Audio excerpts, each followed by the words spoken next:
let me introduce Light. I discovered Light by accident looking up dirty boxing on YouTube, and saw this. He didn't mean to type in dirty box. Yes, he did. I've seen his search history. Actually, yeah. And I saw this video of this guy teaching blocking punches with elbows, and my first thought was, what the fuck is that? So looked into it, and the rest is history. I got the opportunity to go to New York and train with Light for 4 days, and it's really turned a lot of my thinking around.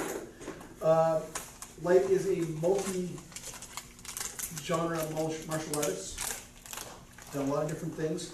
And some interesting thing I found out while reading his book Thursday, his main boxing coach, a guy named Wilson Pittis, kind of snuck up to him one day and said, "You know that 52 block stuff, right?" He said, "Yeah," because they hadn't really talked about it. And Wilson said, you have to make sure that people remember this. You have to go out and teach it. Otherwise, it's going to be forgotten. So, Light has spent the last 15 years building up his art to make sure it's not doesn't die. So, ladies and gentlemen, Light Burley. Thank you. That was a great introduction, and that's how it happened too. So it was truthful as well. It's not so much the better. Very truthful. And yes, that was my teacher Wilson Pitts. He was a martial artist that didn't believe in a lot of different systems. Like certain systems, he's like, oh, if you can't use it in the fight, it's shit. Don't think about it. So I never told him really too much about 52 because I kind of thought that was his reaction. But when I did tell him, those was his words. He said, you have a duty to let this information out so it doesn't die with you. He said, a lot of information we have has died with men that we may never know. We probably could shoot fire from our hands. And the guy took it with him. You know what I'm saying? So he said, you have a duty to put out this information. So that's what this is about. And anybody who comes out to get this information, it's an honor for me to do this and to spread this information and make sure this information stays relevant. And the first thing about 52 blocks, by teaching it, we got to know what it is. And you hear the name 52 blocks, and if you've seen anything on the YouTube that you may think 52 is more of a pretty style or it's a lot of fancy movements to it. It's really built in science, but because of the culture of it, it's black culture, we have a way of making things a little extra flair. Like, Wilson, my teacher, he would do bagua. And the Roberto, who was a dread, he was... Wilson hated it. He was like, what the hell is all of this? But it's that very thing that could make 52 look unusable. And you hear the name blocks and you think it's just all about blocks, but really what 52 is a study in defense, self-preservation. And I've trained in many styles, and I have yet to find a system like 52 that is more worried about the user than killing the opponent. And I think that's the biggest thing with 52 is that you don't have to kill your opponent. You can actually show him mercy if your defense is high enough. You only have to kill him if all you have is an offense. If you got to kill a left hook and you get into a problem, you're going to kill with the left hook. And sort it out when it's done. But defense gives you the ability to show a man mercy. And I didn't know that until I had one of my fights where they sent the guy down to me to fight me, and it was the best fight of my life. I think it was the fight I gained mastery, because it was the only fight that every step of the way I was kind of like, are you okay? Is this hurting? Are you ready to stop now? And I never fought a fight like that. All my fights were rage. You wake up out the blackness and like, what happened? And I remember one of my fights, I had my young student with me, and I got into a fight with a guy over Wing Chun, and I was so mad I bit holes in the side of my lip just from biting down on my lip. And my young student was like 7. He said, "So why were you so mad?" I don't know. And it made so much sense. Like, if you're this fighter that you claim to be, why did you have to do so much rage? And that's the offense. That's where offense goes off the cliff, and where defense needs to temper offense and kind of balance it out. So a lot of styles that we learned, the defense is built into the style. So Muay Thai, we look at the block kicks, but they're terrible punch blockers. they eat punches with their face. You know, boxers, we can move around punches, but we get kicked out of us. So most systems have a defense built in for the particular style. 52 can be put to any style. And I think that's the greatest aspect of it. You can put it on Muay Thai, you can put it on your catch wrestling, you can put it on your, your fancy kung fu boxing. Whatever you do, you can add this level of defense. And one of the broth, if it was a stew, the broth would be the footwork. Blocking is not a stationary thing. I think that's where karate blocks kind of went wrong. Like if you're fighting a boxer, he's already hit you 12 times. In that one pose, you've been hit from every angle. So blocking has to be moving. And Skull and Bones, one of the first blocks in 52, is, when I had a guy come, he seen it, he said, so, I can do Skull and Bones. And I said, and I was like, well, you just don't want to get hit. That's not a Skull and Bones. You just look scared. No, it needs to be a motion. You have to get right back to your ability to offend. No defense should go from defense to defense to defense to defense. So that's like a kung fu movie. And that's where some 52 practitioners can go off the cliff themselves, that you're going to have 12 times to block. You just need to set up your offense. And the broth of it is the footwork. So in these next couple of hours, we're going to experience pain of the legs, because the legs must be able to carry the weight of the body. I think it was Tommy Lauren, the old fighter, that said, it's my feet that carry me to and from the battle.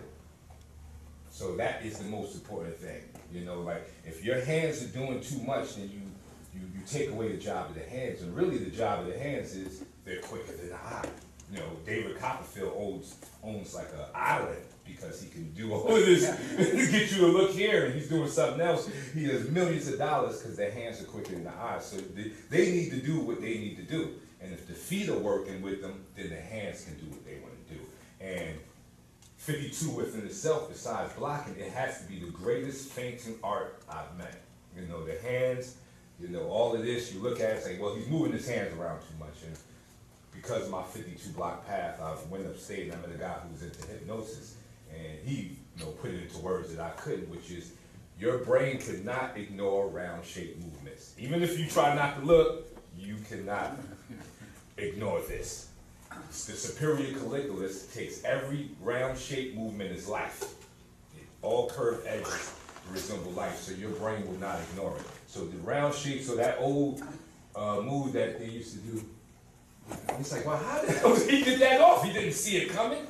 And it's that one moment of where your brain is locked into that round motion where he can step in and pop you. And that's 52 on a lower level. 52 does that on a bigger level. So we're going to take a look at footwork, hand feints, blocking. And the blocking, as you see, the blocking will be done on the move.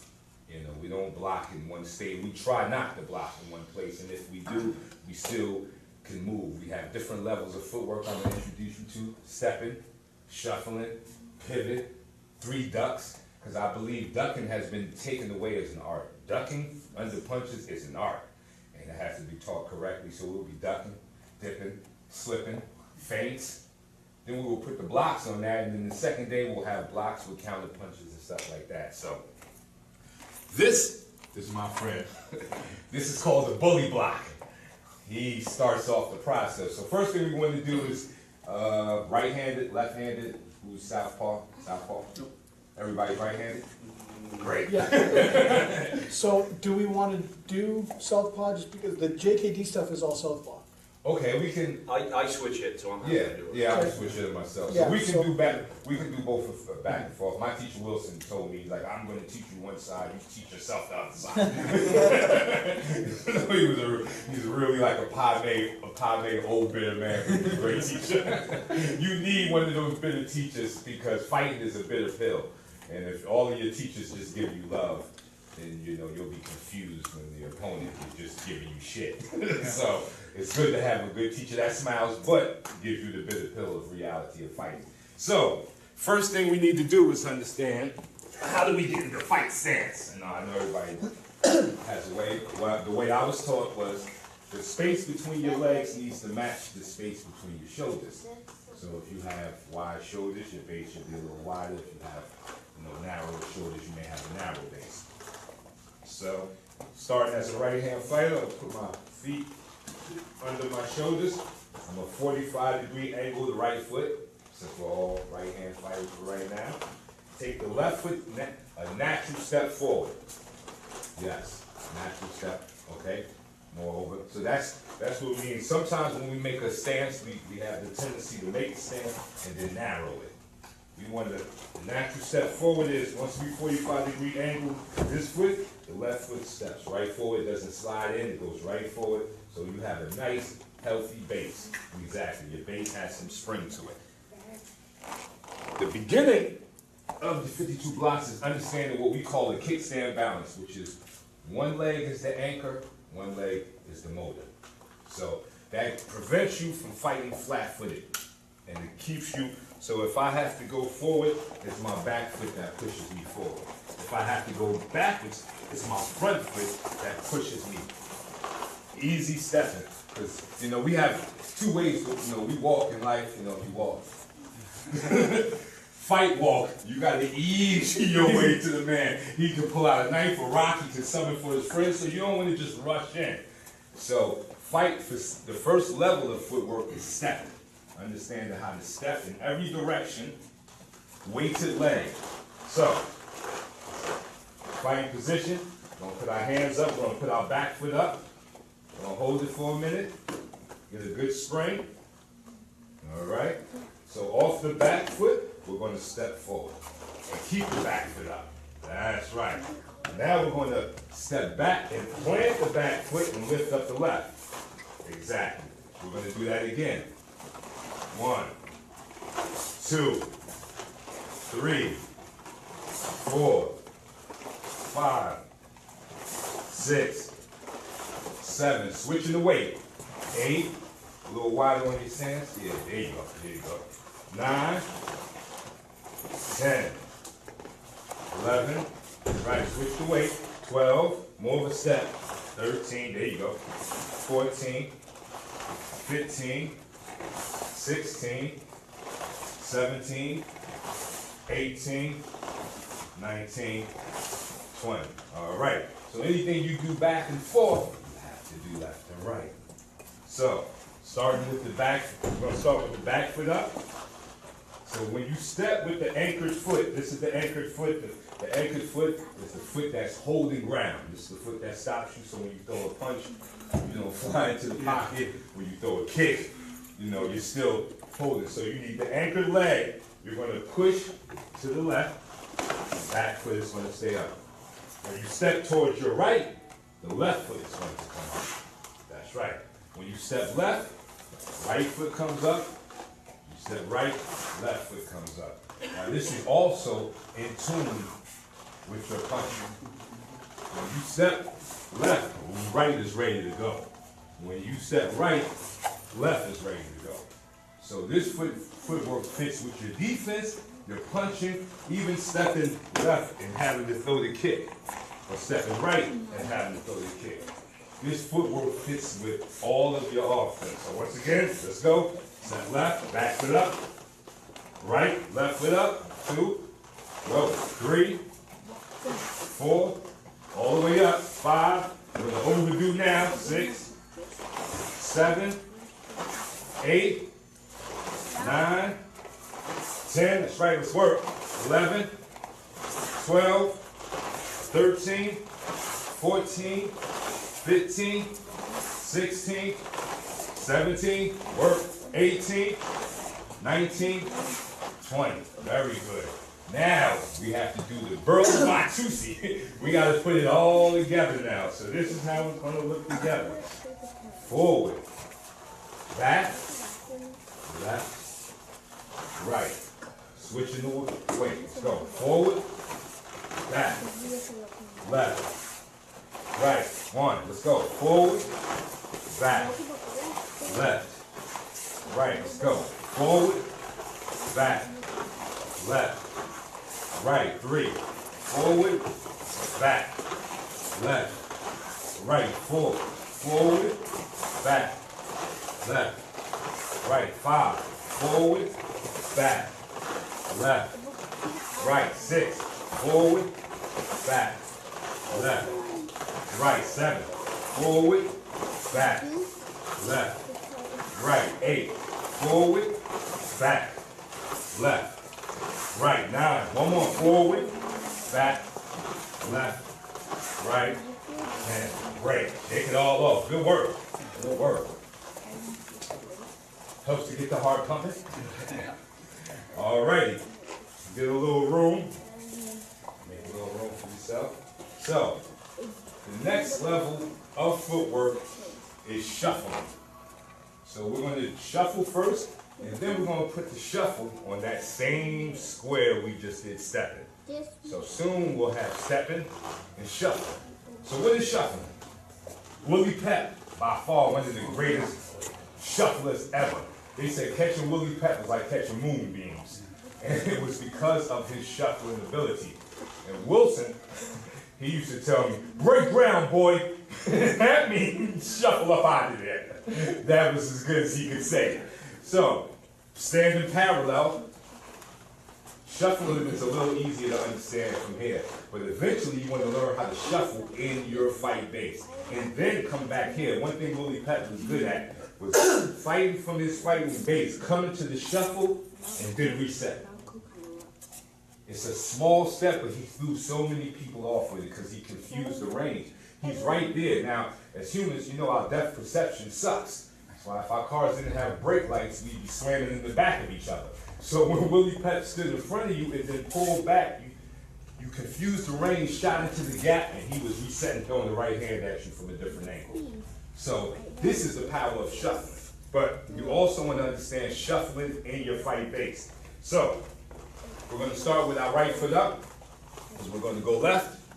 And even shuffling, there's no 50-50 away. It's the Tai Chi. You know, the Tai Chi principle is left, right, up, down. The dynamic opposing forces must work together. So, the right foot is up. There we go. We're going to keep this foot up. We're going to keep that right muscle flexed. When we're going left, the right foot is doing all of the work. The left foot is grabbing and holding ground. One more time. That's a hop. There you go. Yes, it's almost like you're kicking your own feet out. All right? So let's do it again, going left. One more. Again, one more. All right. So now we want to put the right foot down. And we want the left foot to do it. On the right. That's a hop. That's right. There you go. One more. One more. Small. One more. That's a hop. Yeah. One more. All right. Right foot up. We're going to go left again. Make it smaller. We don't have a lot of space, so just make it a smaller shuffle. Right there. Stop. Yeah, make sure, so the foot that's up moves first. It comes in, slow motion, kicks the other foot out. So if this was a slow step, it'd look like that. With this foot staying up.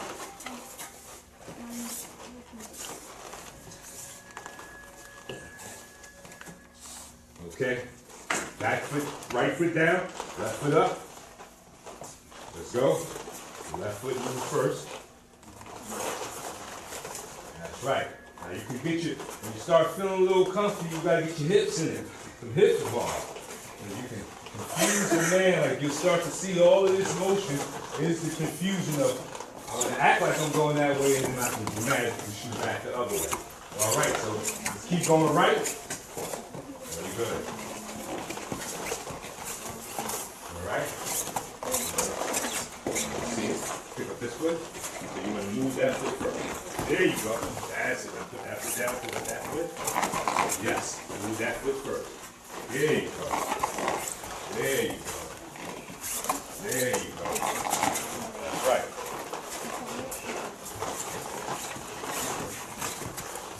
And when you get all the way to the other end, pick up the other foot and go the other way. Just get 3 more times. 1, let's go. Right, shuffle. 2, go. 2. Let's go. 3. There you go. That's right. There you go. That's it. That's right. That's right. All right, great. Now comes to the hard part. To do it in your fight stance. So let's assume our fight stances again. Have some space. Remember? Under the feet. All right. So we're going to start with the right foot up. I'm going to face you this way. We're going to start with the right foot up. And we're going that direction. We're going towards our left. We're in our fighting base. We're still going to shuffle. The feet have to stay in the same place. Watch me. Going left. There you go. We're going to go up here. One more. Let's go. Let's go. Let's go. All right, stop. Left foot up, back foot down. The cat stance. Bruce Lee loved this stance. There we go. Let's go. Stay in your fighting stance. Yep, that's right. You gotta have a lead leg, you gotta have a back leg. Let's go. All right. Left foot down, back foot up. Let's go. Let's work. Let's work. You see it. Remember, let the up foot move first. Foot that's up moves first. So foot, yeah, that foot moves first. There you go. There you go. That's right. Up foot moves first. See it. Oh, there it is. There you go. See it. Self-correction is the best correction. You feel it? There it is. All right.